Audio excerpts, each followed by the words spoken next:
Um, Thank you very much. And I'll say welcome to everyone. My name is, for those of you, I think everyone knows me at this point, but my name is Brianna Schultz. I'm the VP of Learning and Development with Manufacturing Works. And we're excited to have you here today, either live or watching as a recording for this session on international talent. This is the first of two sessions in a series on this topic, and today's topic is specifically on hiring international students.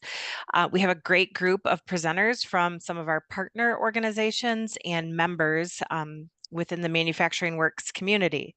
So we have Donna Van Roy, who's the Associate Director of Student Success with Case Western Reserve University. Elsa Burns, who's the Head of Operations with InSpring. Emily Weaver, also with CASE, and she is the International Student Career Specialist. And Tanya Budler, who is the founder and managing principal of Rise Together. Um, we're happy that all of you are here sharing your time and your expertise with us and our community. I have a few housekeeping items. So we will be monitoring the chat box. If you have any questions throughout, please type them there and we should be able to get to all of them. But yes, please feel free to type them there. I'll be monitoring. Mute your microphone and your camera for the presentation.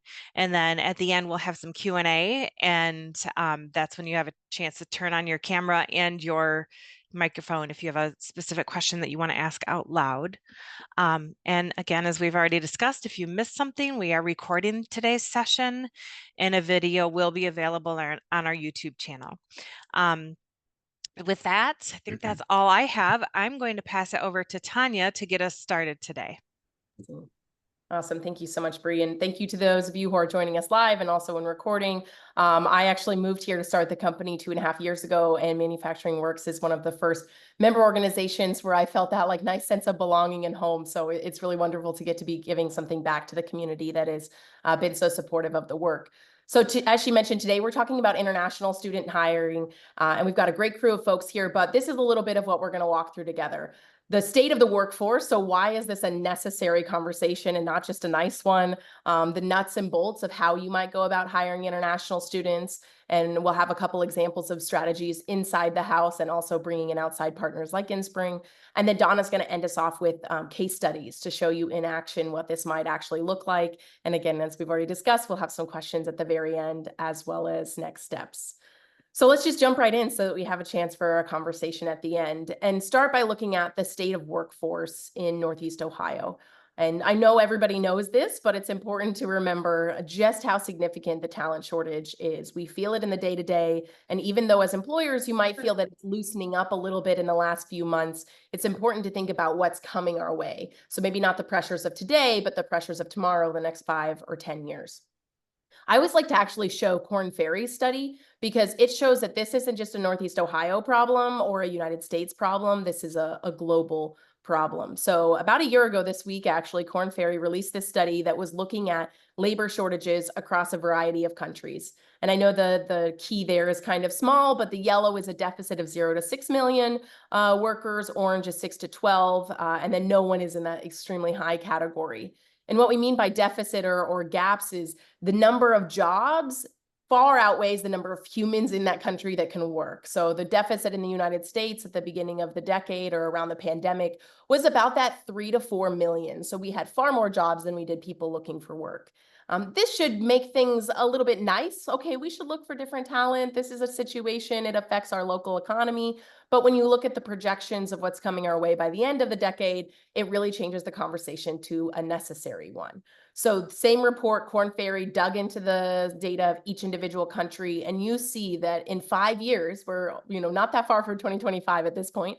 In 5 years, the United States is going to be in that bucket of 6 to 12 million workers short of what we need in our economy. Now, of course, it's important to note we're not as bad as Japan or Brazil, where they're talking 12 to 18 million. That is significant. But when we're talking about the United States, the actual number is 8 to 10 million workers short of what we need to sustain our economy. Now, as employers, you probably know that the cost of vacancy does have an impact on your bottom line when you don't fill a single position within your company. So take a quick guess of the effects of 8 to 10 million unfilled jobs in the US economy. Korn Ferry is projecting that that's going to be $1.7 trillion of unactualized revenue, which is about 6% of the total economy.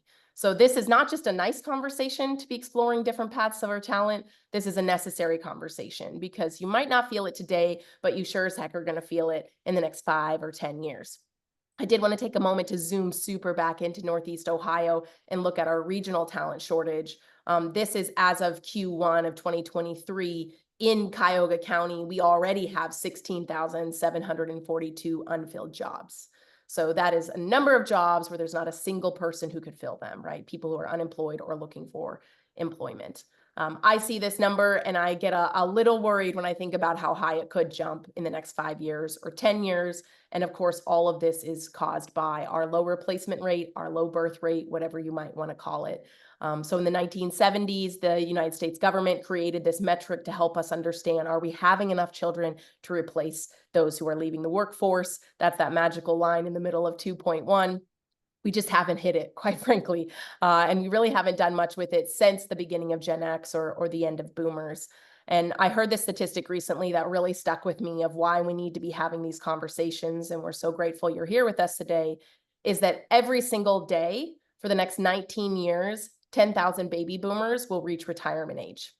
So that means every single day for 2 decades, we could lose 10,000 people from the workforce. And as you see on our birth rates here, we're just not going to have the people to fill in.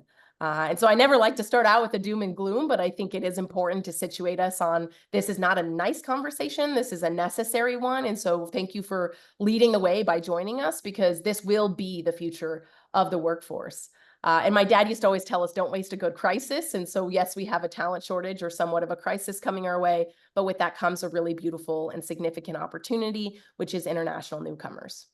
Now, we use the term international newcomers to describe anyone that was not born in the United States, but lives, works, and plays here. It is so many different varieties underneath this umbrella. This is just a few to get you thinking. So an international newcomer could be an asylee, a refugee or humanitarian parolee. They could be an international student. They could be an immigrant. And an immigrant is like the alphabet soup of all the different ways in which someone could be an immigrant in the United States.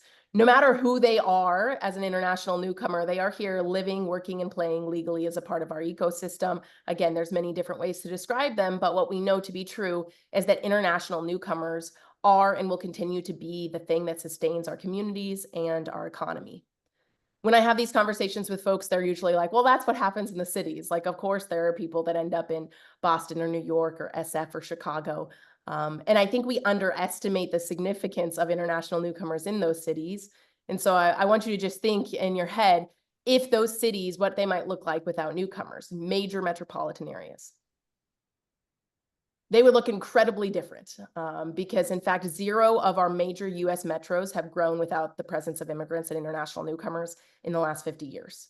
They are what is sustaining the largest parts of our country, but we also know to be true from our friends at the Pew Research Center that they are the only form of population growth in the last decade and the decades to come. So whether you are New York City or Cleveland, Ohio, international newcomers are a very important part of your population strategy. Again, let's dial right back into here in Northeast Ohio. This is the census data, and the American Immigration Council analyzed it, that between 2014 and 2019, we saw a population decline of 1.6% here in Northeast Ohio. And the immigrant population, increased 3.1% at that exact same time.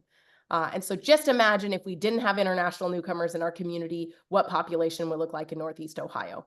It would be sure as a heck a lot lower than 1.6%. The bleeding of the population is so dependent on international newcomers.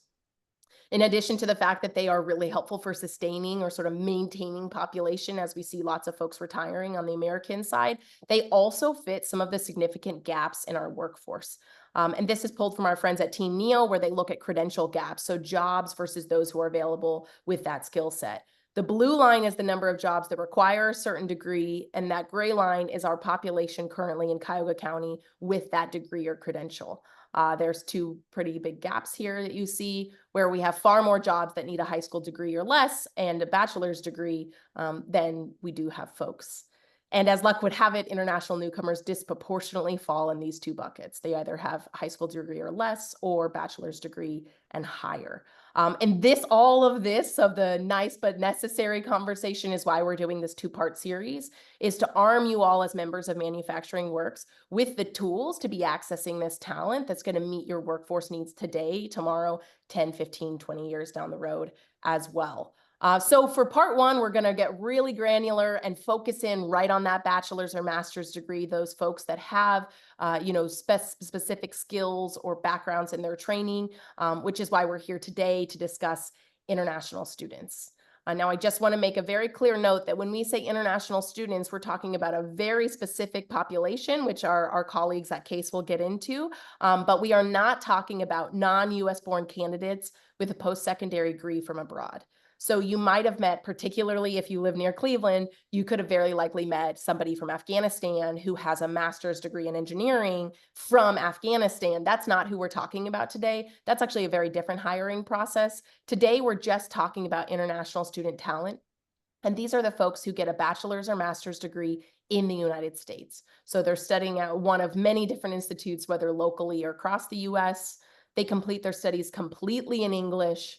And what folks sometimes don't realize about this population is they come from very strong educational backgrounds. So imagine if you speak a second language, you can feel how hard this is to get into a high caliber school in the US in your second language. They typically have had some other form of English operation, if you will, in high school or earlier internships or things like that before they came to the United States. I think it's also important that we quickly talk about how many we're talking about when it comes to international students. In Northeast Ohio, we have over 7,000. That's just locally. We have over 7,000 international students amongst our institutions. And Ohio is actually in the top 10 states in the country for attracting international students to universities. And so we are in like a hotbed when it comes to international students, and we have an opportunity to keep them here because we don't do such a good job at that so far. So I'm going to actually hand over the baton to the folks who are experts in keeping this talent here so that you can better understand the nuts and bolts of how you might include this talent in your strategy today, but also in years to come. And with that, I'm going to hand it over to Emily at Case Western. Quick shout out to Case. They are one of the highest populations of international students in the state. It's them in Ohio State. So we're very lucky to be partnering with them. But Emily, I'll hand it over to you to start walking through the nuts and bolts. Hey, thank you, Tanya. Like Tanya said, I am Emily Weaver. I'm the International Student Career Specialist at CASE. So I specialize in advising our international students about how to find work opportunities, how to prepare for them, and then how to succeed in getting them. And I also talk to many employers about the process of hiring and recruiting our international students. We do have a very large population of international students. So CASE's entire student body is about 12,000, which is pretty evenly split between graduate and undergraduate students. And of that 12,000, 20% are international. So we have a good 2,400 international students for you to be able to recruit from. And their backgrounds are of all different majors, all different experiences, and they come from many different countries. So next slide, please. I don't have control over this. So the majority of our students, at least at the bachelor's and above level, are on what we call an F1 student visa. So that means that they have their F1 student status gives them a benefit. So there's a benefit of their visa, which is work authorization. For F1 students, there are 3 different types of work authorization. So I know that sometimes when I have conversations with employers, they think that the only way to hire an international student, especially at the bachelor's or above level, is to sponsor. So to sponsor them for a work visa. That is not true. Students, before they graduate, they will always be on their student visa. And then after they graduate, they will have up to 3 years of work authorization, of complete work authorization, before they would ever need to hop on to another visa, specifically a work visa, an H-1B visa. So the three types of work authorization are CPT or curricular practical training, OPT or optional practical training, and STEM OPT or STEM optional practical training. CPT is the one that is typically used before graduation. So this would be if you want to hire interns or if you want to hire people for co-ops. This is what students would use. And for CPT on the employer end, there's actually very small considerations. It's very similar to hiring a domestic student. So for CPT, students can work, they can work part-time, which is considered 20 hours a week or less. They can work full-time, which is considered 21 hours a week or more. They are eligible for this about 1 year, one academic year, so 9 months after they start as a student. But from the employer end, the really big thing is that we just ask for some additional information on their offer letter. That's pretty much it in terms of hiring a student under CPT. Most of the work and most of the considerations are done by the university and by the students. Then once a student graduates, they become eligible for OPT and possibly STEM OPT. So OPT is available to all students on an F1 visa. And again, that's the majority of international students at the university level. Under OPT, they can work 20 hours or more. They can be paid or unpaid. As long as it's directly related to their major, they're fine. And again, from the employer end, that's pretty much it. Students will receive an employment authorization document, and that's what they use as proof of their work authorization.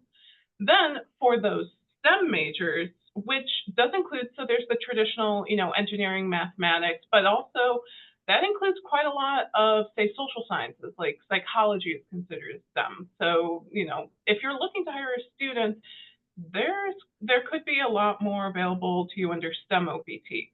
So STEM OPT is, again, available only for those STEM majors. It's full-time work, it's paid work, and there's slightly more to do on the employer end. Again, it's very, very slight. So as an employer, you would have to be what we call E-Verified.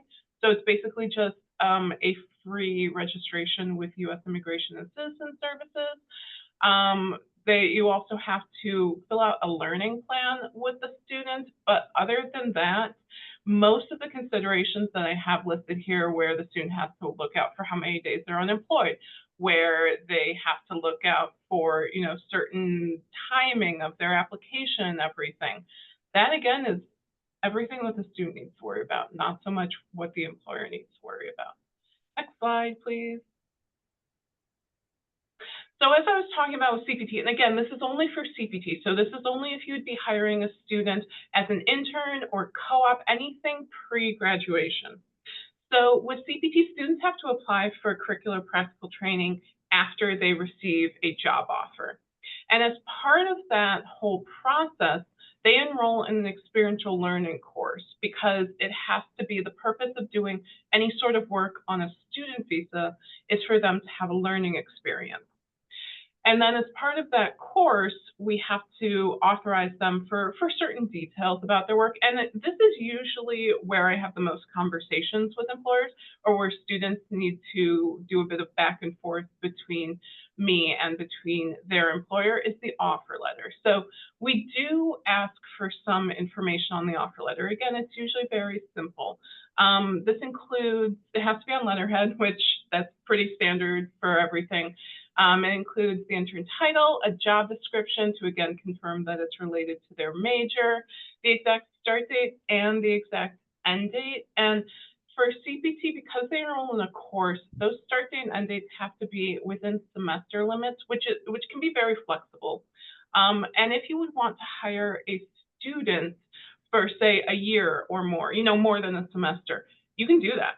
For those offer letters, we usually just ask the employer to do the end date and then do the next semester start date right after each other. So bump them up against each other.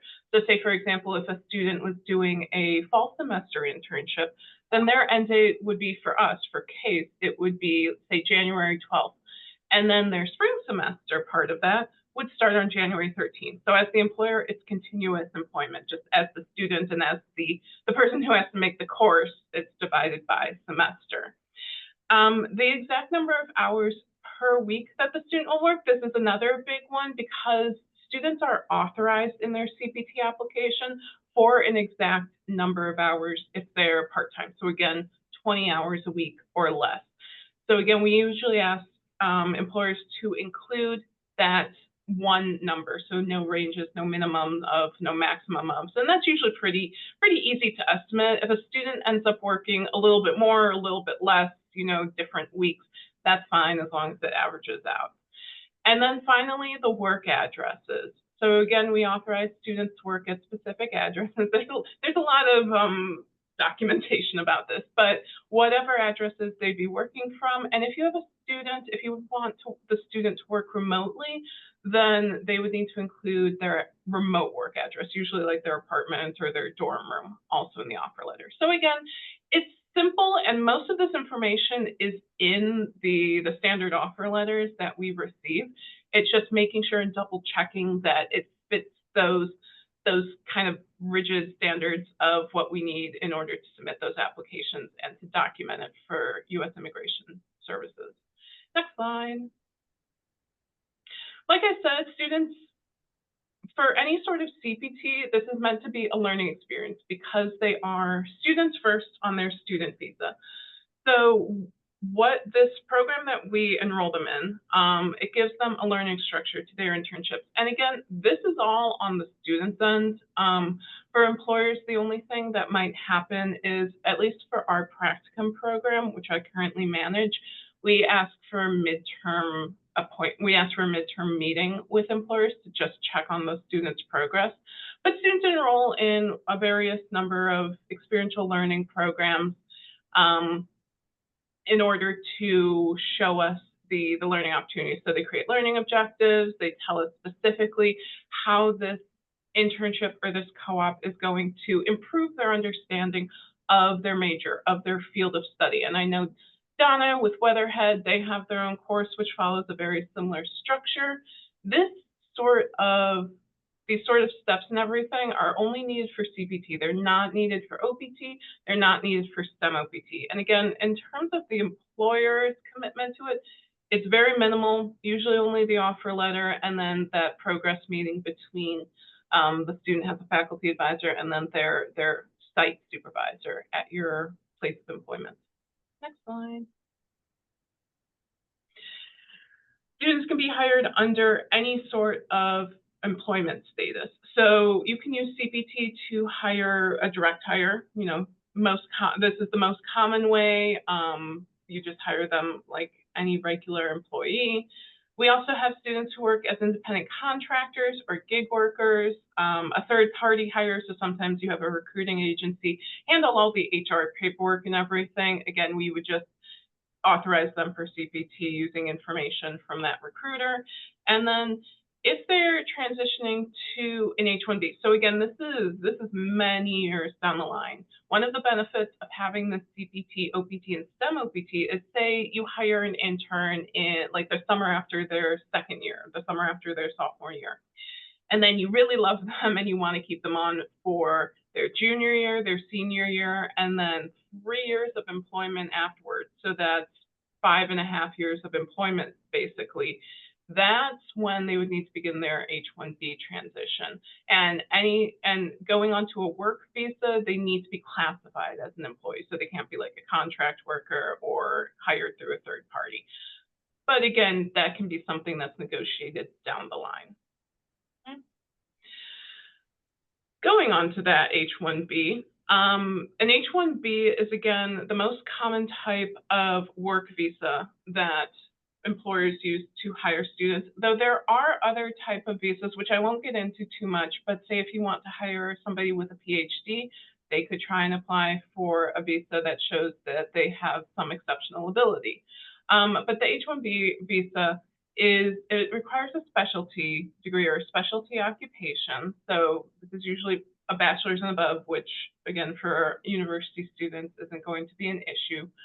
The length of it is 3 years. It's renewable once, so you can have a student or have an employee for 6 years. And again, that's in addition to whatever internships or co-ops you want them to do, and then those up to 3 years of OPT and STEM OPT. So that's quite a long time to have somebody in your employ.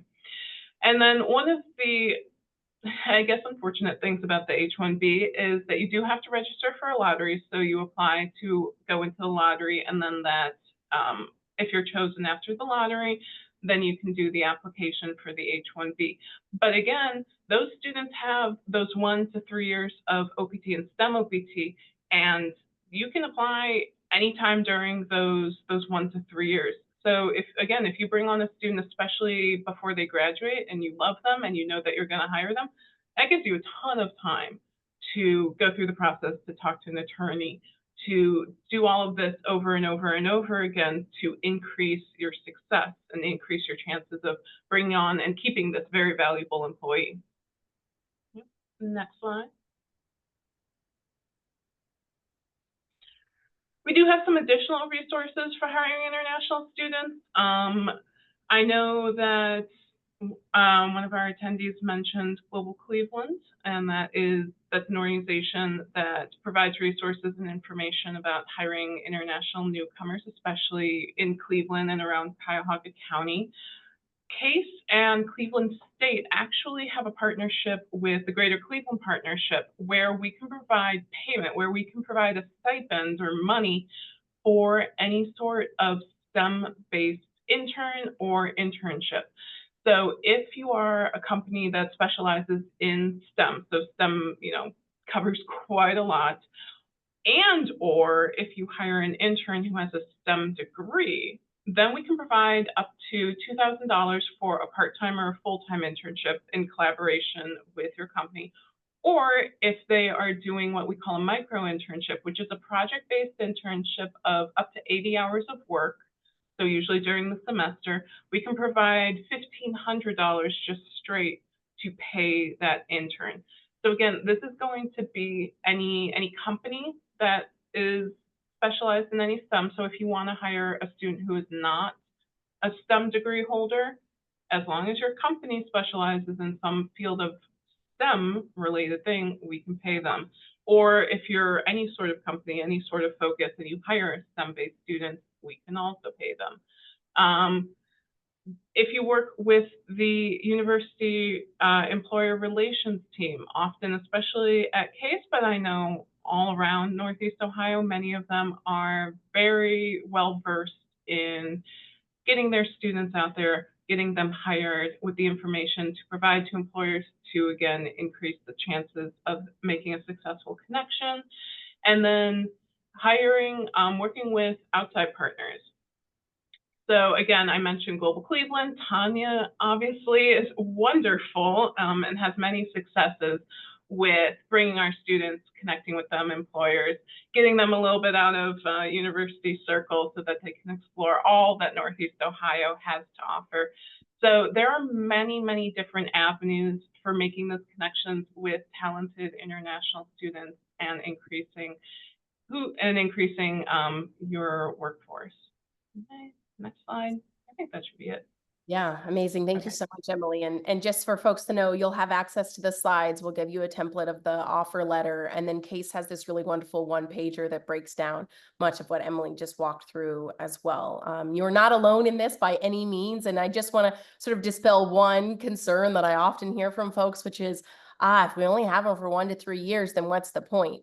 Well, if you look at the retention rate right now of millennials and Gen Z, you are going to have an international student typically longer than you would a millennial or Gen Z. We are under 2 years that's how long we stay in a job right now. And so gone are the days of getting a job at 19 and staying there the rest of your career. So we just encourage you to sort of like break down that myth of, well, 3 years isn't enough, when 3 years is actually a really substantial time. Or to Emily's point, you can try before you buy, if you will, of having them as an intern and then full time. That's over 5 years with somebody where you really are helping them grow and develop, but also push forward your business. And to Emily's last point of working with outside partners, I know this is a lot. If this is the first time that you're learning about it, it's not nearly as complicated, I think, as we assume it could be. But maybe you're at a place as an organization where you know you want international talent. You're trying to figure out how to build the capacity to bring them in. But what you might have instead is a little bit of resources to sort of supercharge those efforts by bringing an outside partner. And so we're excited to just introduce you quickly today to someone who might be able to help with those efforts. So they're not a Northeast Ohio-based organization, but they do add that internal capacity. If you are looking at this and you're like, great, I'm sold, I want international students, but we might actually just need some help doing it. And with that, I'm actually going to hand it over to our new partner, Elsa, to share a little bit about InSpring and what they can provide to you. Thank you, Tanya, and thank you, Emily. That was great.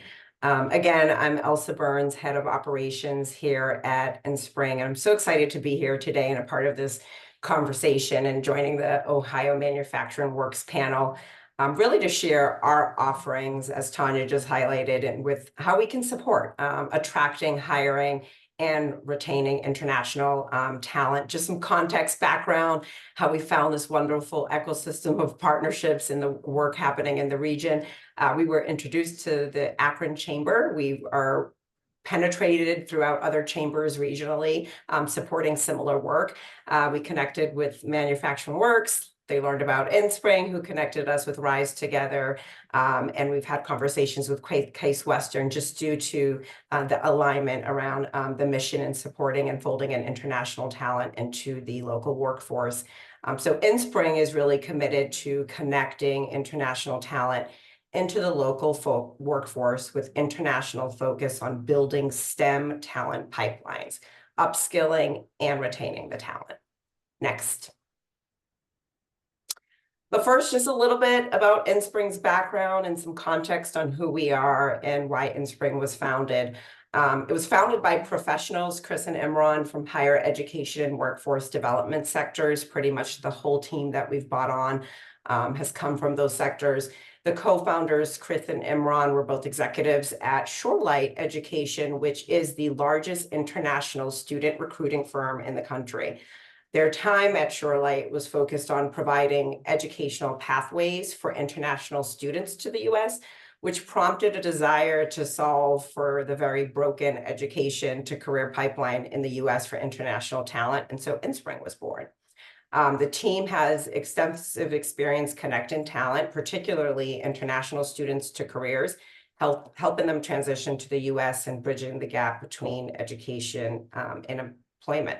And we're really focused on industries with high skilled job needs like manufacturing, technology, and healthcare that need critical mass of talent to close the gaps. Next. So a little bit about looking at the demand across those industries that we just touched on. So may not be a surprise to some of you on this call, but there are over 800,000 jobs annually. Again, in manufacturing, technology, and healthcare that require high-skilled talent to fill the roles. And traditional talent pipelines are just no longer enough to meet those demands. And Tanya highlighted quite a bit of that at the top of the discussion. And as the domestic talent pool declines due to fewer students attending four-year institutions, non-conventional international talent pools are essential to filling the gap. And InSpring has a solution to help employers and candidates navigate that ecosystem. Next slide. And so when we think about InSpring's solution, it's really a unique set of support services. We offer an end-to-end support for both the candidates and the employers, focusing on job readiness to bridge professional skills gaps, professional development, where we coach and prepare candidates to grow in the US workforce, and employer readiness and compliance with the goal of reducing the friction on employer cultural and compliance readiness. And then InSpring services are really tailored to help the international candidates sort of transition to the US workforce, ensuring they are prepared to succeed and that employers are ready to integrate global talent into their workforce. Next. Wanted to share a real life example, one we're very proud of. It actually just closed out a couple of weeks ago, which was a case study in Birmingham, Alabama. It really highlights our approach to international talent development and retention. We launched a SCADA engineer program in Birmingham, enrolling 20 graduates from various international backgrounds. We had hyper focus on recruiting from local universities who are already doing a good job at attracting this international talent. We put them through a 5-week preparation and screening program that consisted of some very foundational technical skills for the role we were working with the employer on, as well as professional skills to help fold them into the U.S. Workforce. Very much a pre-onboarding training program that they would go through, and then the employer would interview and select 5 candidates to be hired. The employer in this case was experiencing significant talent retention issues due to poaching occurring from competitors who were also trying to hire for the same niche technical skills. And they also had difficulty attracting talent to the Birmingham, Alabama region that had these skills they were looking for. So Inspring leaned in as a strategic talent strategy partner and created an early career pipeline where we did the attraction of the international talent development through the 5-week training program, and are continuing to help with retention by providing ongoing professional development to these candidates. They have selected the 5 candidates who are now going through an intense 30-day boot camp to get field experience that we also supported the employer building out the curriculum and training program for. Our ongoing support really helps these international hires grow and thrive in their new roles and setting them up for long-term success so that the employer is retaining them, maximizing that OPT that Emily just did a great job highlighting for up to 6 years. Next. And just to look at what our sort of ongoing development looks like to continue supporting these candidates folding into the U.S. workforce, and continue to support our employers for professionally develop them with the goals that they're growing and retaining with your organization beyond 2 or 3 years. So we offer continuous upskilling and professional development opportunities to really, again, ensure our international candidates stay current with industry trends, technical demands, and professional skills. We focus on things like critical thinking, problem solving, and teamwork. These seem to raise to the top. No curiosity, no matter which employer we engage with. Technical skills are critical, but the soft skills, professional skills are just as critical for a lot of these roles for success to occur within the organization. We deliver this through our learning platform, where it's asynchronous training that has sort of knowledge checks in between to make sure they're really understanding it. And we also, depending on the employer's need, have done this in a hybrid sense where we may come on site and do some of this training face-to-face or just do it all virtually. Next slide. And then last, but certainly not least, this is a big component of how we help sort of close the gap to really ensure the employer readiness side, which is compliance training, leaning in to help you understand that with the right paperwork. And we really take the heavy lift Inspring does to supporting the compliance part with STEM talent if they're deciding to onboard and get them there. And we do the same for candidates with our coaches that we have here at Inspring. So really the goal is to reduce friction and improve retention by helping employers navigate the complexities of working with international talent pools. And given the size of the organization, the size of the HR department, we see variations in how much support is needed from Inspring to help candidates and both employers. So we are happy to have discussions, and I'm happy for follow-ups with anyone that's on this call to share a little more with you all about how we could support you hiring your international teams in the short term, near term, midterm, and long term. Amazing. Thanks, Tanya. Yeah, thank you so much, Elsa. And as we sort of wrap up our time together today, we've learned a lot about the details and how does this actually work, and try to get rid of some of those myths that it's incredibly overcomplicated and not something for us. And so we actually want to conclude here with our formal remarks from Donna sharing case studies, real life examples of what has happened when someone does take this really positive leadership step of hiring international newcomer. And before we hand it over to you, Donna, I just want to share that you can meet international newcomers in the exact same way you meet other talent. You might meet them at a career fair, you review their resume, you interview them. That stuff doesn't change. There's no policy or compliance around that. You will recruit them in a very similar way, but then you end up hiring them. And what does that look like? And so I'm going to hand it over to Donna, who's going to walk us through 3 different real life stories of what this looks like in practice. Thank you, Tanya. And as Tanya mentioned, I want to share a few stories with you. My role at Case Western is I work in the Weatherhead School of Management, and I work not only with employers and helping to build their brand and connect them with students, but I also work with students on a coaching perspective. So these are true stories that I've had the opportunity and pleasure to work on both sides of each of the scenarios, and I'm so glad to share them with you. So I'm going to highlight, I'm going to provide a story behind the story that you see here on the screen real quick. And there's a few things that you'll see from the 3 scenarios I want to share. So in this first one, it says intern to full-time hire, and I would kind of frame it as more of a non-traditional internship opportunity. So this organization came to us and really needed some folks to work with them during the school year. So starting in the fall up until May, they had a few large projects they needed assistance on.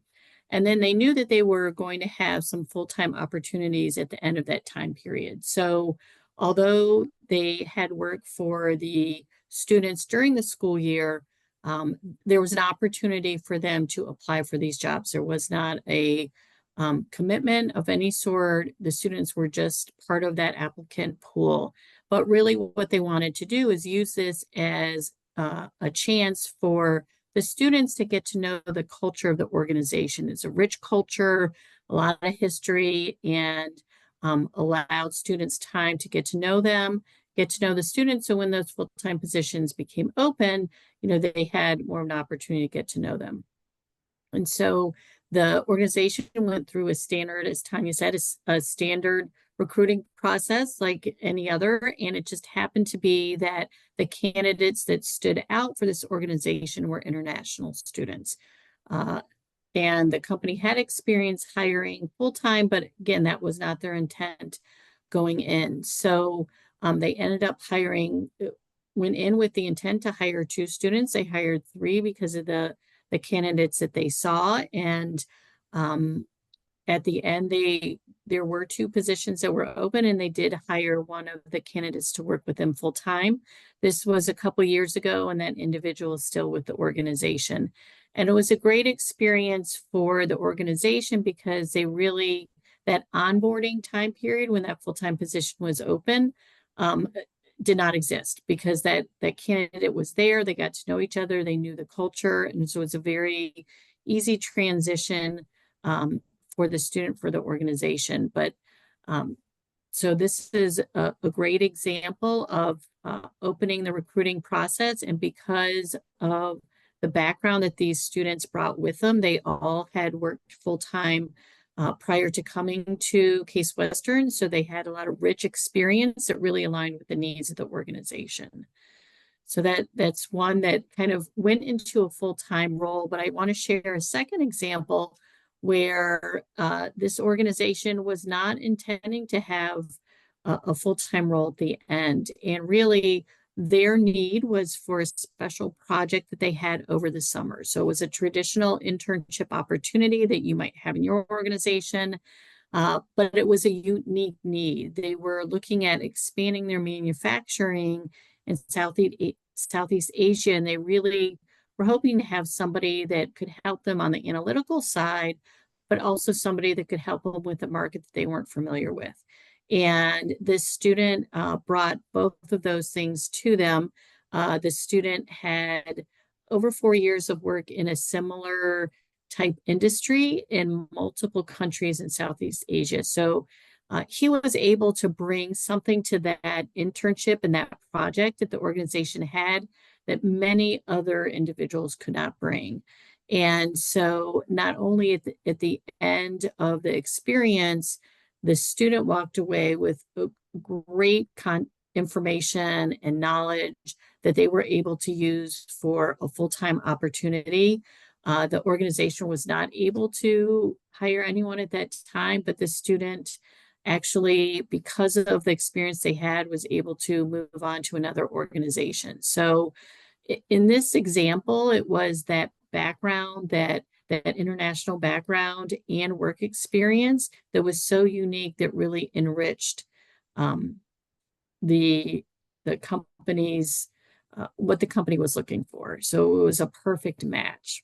And then my final case that I want to share is one that I call kind of the amplified internship. So this is a large global manufacturer that there's because of their size, there are some limitations in sponsorship, but they had an opportunity over the summer where they needed to do some process transformation work. And they were really, again, looking for the best candidate.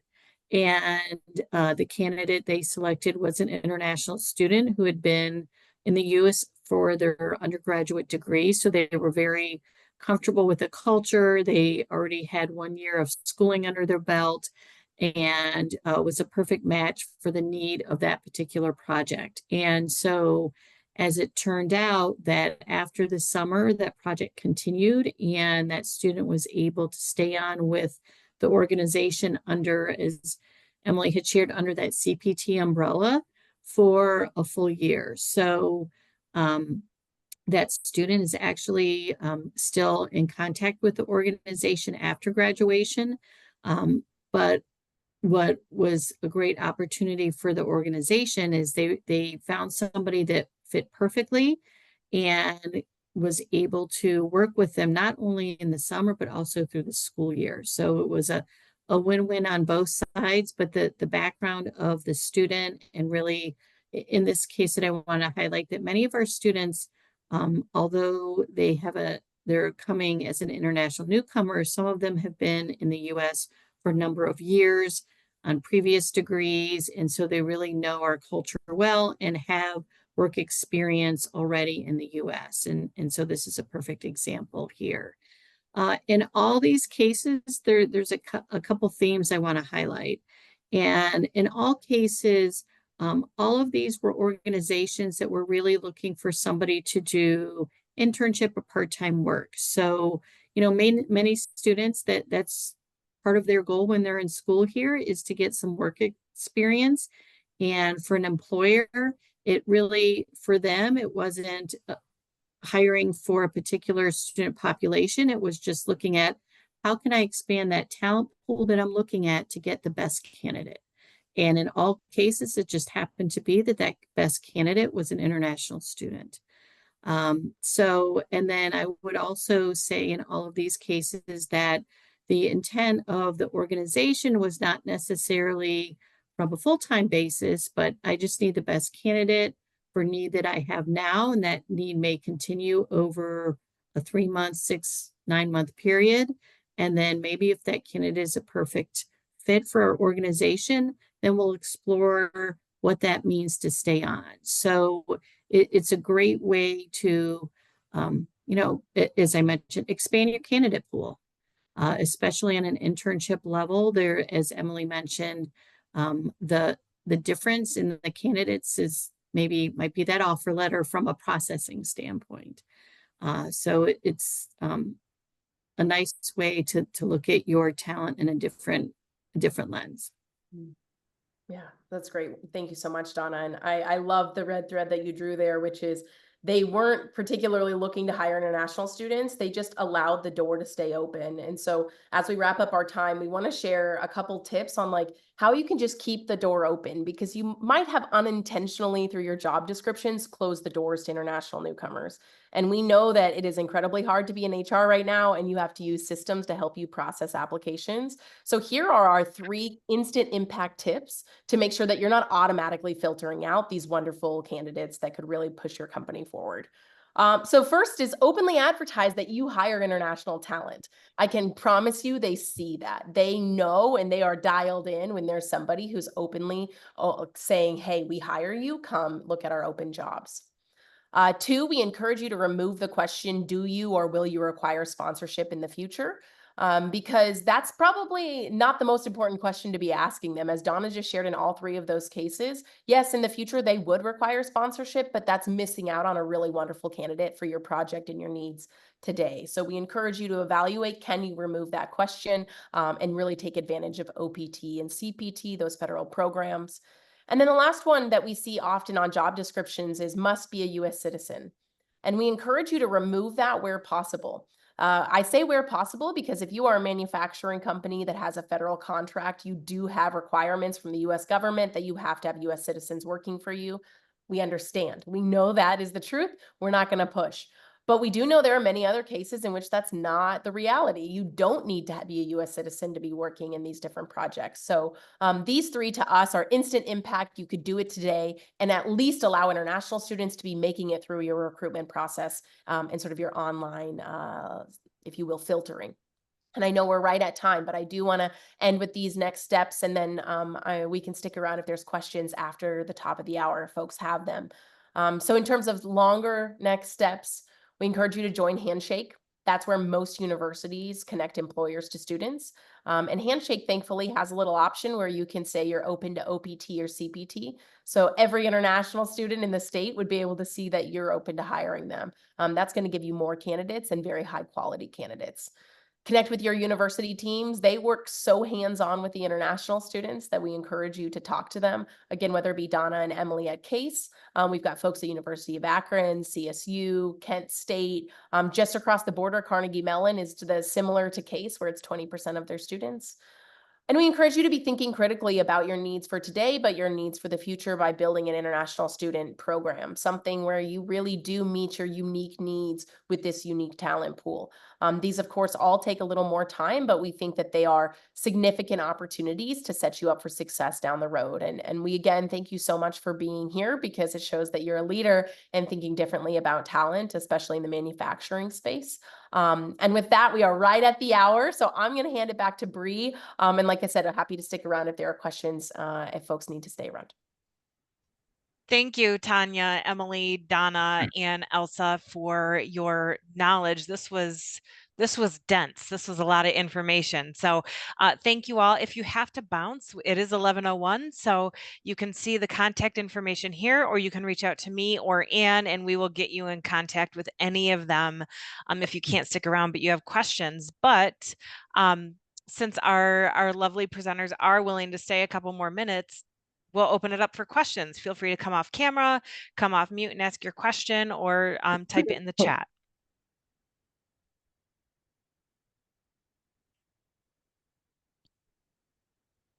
I know one question that I have that came up, I'll get us started, is, we have great representation from Case here today, but wondering what's your recommendation for if some of our members might want to explore how they hire students from other colleges and universities in the area. I know, Emily, you mentioned CSU. I know that they have a big international student population as well.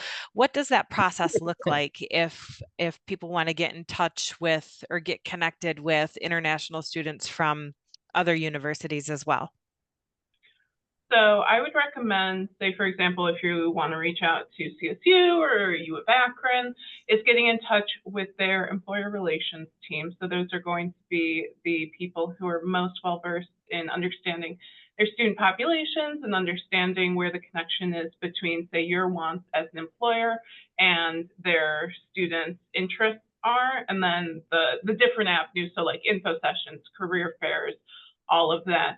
Now, I know that Tanya is going to send out the one pager that I made about OPT, CPT, and STEM OPT.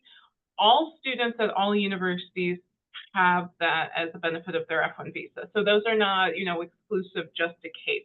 There's information about the practicum program, which is what Case does, but it's not exactly a unique program. The avenues that students would being able to get their CPT and then their other work authorizations at separate universities at different universities are pretty much the same. So if you have that background knowledge, if you have that foundational knowledge of how exactly you hire international students, and then you find an international student from a university that's not CASE, just get in touch with their employer relations team. They'll be the ones to connect you with students, and then you'll be able to hire them in basically the same exact way that you'd be able to hire an CASE international student. And I'll just give a quick plug. If anyone has a facility or a location in Summit County, there is a special opportunity to connect with students at large. If you're a Summit County employer, they as an entity have put together a Welcoming Workforce Coalition with us at Rise Together. And so we're doing a career fair exclusively for international students. So if you are a Summit County based organization, please make sure you get in touch because that's a way to access several students from several universities. And just to reiterate what Emily said is just reach out to anyone in the employer relations or even the career services. Just say, hey, we're interested in international students, because they will also find you. If there's one thing that is so true about international newcomers is never underestimate their hustle. They are used to being faced with closed doors. And so as long as you're clear on your job descriptions that you're open to hiring them, they often will also just find you. And I will say, going back to Tanya, what you were talking about with the Summit County Fair, we attended the one in spring, and obviously Akron is a little bit of a drive from Cleveland, but the CASE students, they're very eager to connect with employers. We bussed them down, and about 80 signed up for busing, signed up for the shuttle, and then we had a ton just drive on their own or carpool with friends and everything. And so the interest is there, the want to connect with employers is there. I hear from students all the time that they would want to stay in Cleveland if there was the opportunity to work. So, they will come.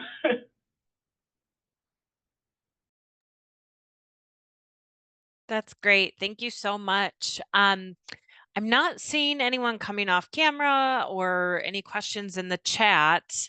Any final burning questions that people might have? All right. Well, we will send a follow-up email that will include the recording for this session, as well as the documents that were mentioned that to be shared with all the participants. And if you have any other further questions, you have the contact information there, at least for us at Manufacturing Works.